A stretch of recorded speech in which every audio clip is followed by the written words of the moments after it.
know you've been spending a lot of time in the building with your coaching staff, and just wondered what's that been like watching film from last year, planning for this season, seeing guys come in on a voluntary basis. How has these last couple of months kind of coalesced for you as you enter the season? Yeah, there's a lot to it. There's sort of a lot of different compartments to your question. I would say with the coaching staff, the focus primarily has been building out our systems, building out our language, and then as we've done our smaller group workouts and our individual player development, incorporating that language and those systems into those smaller workouts. I would say what we have tried to create is an energy and a vibe in the gym every day. It's like a perfect balance of, I would call it focused joy, if that makes sense. We're grateful every day to be in this gym, the staff, the players, but it's focused and it's intentional and it's organized. Hey guys, a couple. Rob or JJ, can you kind of just walk us through health and availability of guys like Jared Vanderbilt? Rui had a knee an Olympic injury. We know about Christian's surgery. What's going to be what's sort of the status of the roster heading into training camp in terms of availability? Yeah, I think you brought up a number of players.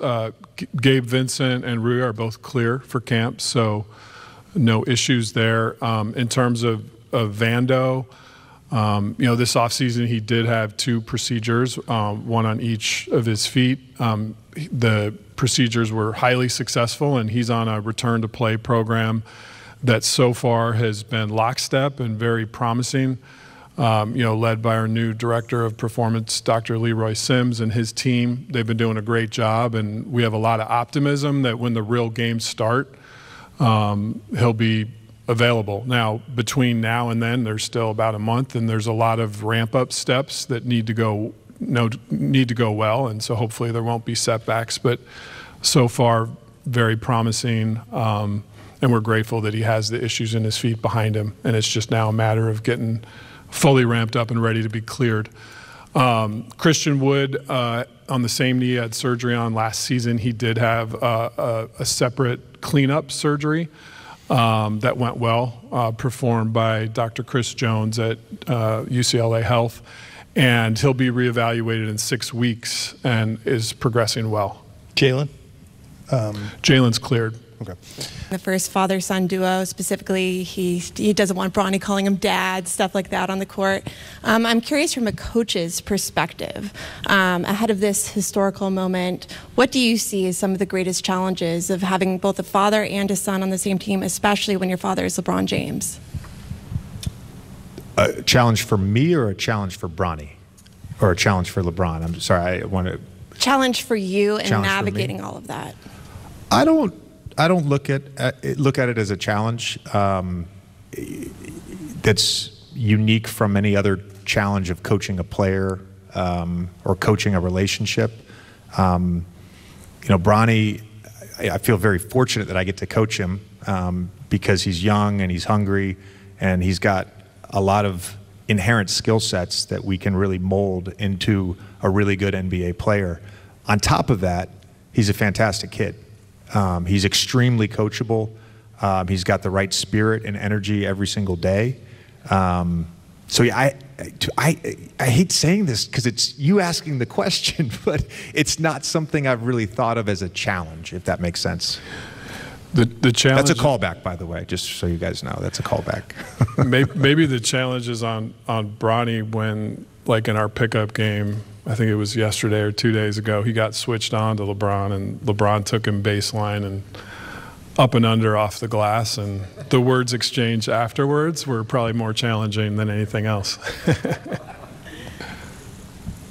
Rob, Dan kind of touched on it with the roster and the continuity. A big storyline has been the 2 tradable first-round picks that you guys have. So just to be clear, are you open to potentially trading or using those picks to upgrade the roster? And if so, would that only be for like a bigger kind of reshaping the roster type trade, or would something more marginal, a more marginal type of improvement be, suffice as well? Yeah, I think the philosophy that JJ and I are aligned on is we want to build sustainable Lakers excellence. And I think when you talk about moves, you can make a move that backfires. I think every GM has made a trade that they say, maybe that one wasn't ideal. But every lens that we look through has to lead to sustainable Laker excellence. So the direct answer to your question is yes, we would do a trade with both picks if that would lead to sustainable Lakers excellence. We would also use one pick to make a marginal upgrade if we felt like it was the right thing to do. We looked long and hard and did a lot of work at seeing if there were ways to increase the overall roster talent this offseason. And the right move didn't present itself. It's not an excuse to say that we have a different system that is more of a limiting system for trades and moves. And so there's just less of a supply for opportunities, but we will continue to study and scour the marketplace. And if the right move presents itself that leads to long-term Lakers excellence and improving our team this season, we'll pull the trigger. Rob, JJ, appreciate the time. Got one for both of you guys. First, Rob, you guys came to agreement with Max Christie on a long-term deal pretty early in the free agency process. What did you see over his first couple of seasons that made you guys comfortable giving him that contract? And what was the expectations for him this season after being in and out of the rotation this first couple of years? A lot of it had to do with JJ's vision for how this team's going to play. Some of the things he's talked about, which are supported by sort of our data science team and the coaches upstairs have been vigorously going through, is making adjustments to things like corner crashing and trying to win the extra possession game. I think Max Christie is sort of the prototype player of a 3-and-D wing that can defend, pick up with pressure full court, which is another thing JJ's talked about in his system. He can make corner threes, I think, at a high clip. And he's very long and athletic, and so I think he will be a guy that's going to help us win the extra possession game by crashing. So just the way he played, the way he's built, really aligned with JJ's philosophy. And then just his character. He's in the gym every day. He is probably one of the hardest workers on our team, and so those are things we're going to lean into when we choose people that are going to be part of our program. I would add to that, I think to win now in today's NBA, you need 7 or 8 players that really impact winning, and that doesn't mean 7 or 8 superstars that need the ball in their hands. Max Christie is going to be a guy in his career who has a high level of impact winning for a lot of those reasons that Rob talked about, and he's been fully bought in to all of the player development stuff. Jalen Hood-Schifino has been fully bought in. Like, these guys have gotten better significantly over the last 2 months. So we're really excited to see them compete in training camp and in the preseason. JJ, I asked a variation of this question last year. Do you, as a franchise, have a traditional center on the roster? And if not, why is that not necessary, or is it necessary?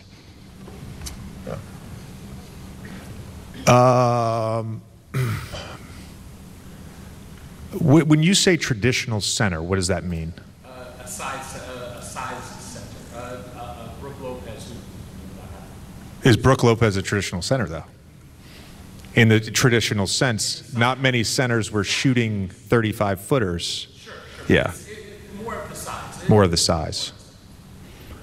I think we have not only one of the best players in the world, but one of the most unique players in the world in Anthony Davis, because there's very few people that can do the things that he can do at his size, just in terms of his ball handling, his skill level offensively, and certainly the fact that he's one of the best defensive players in the world.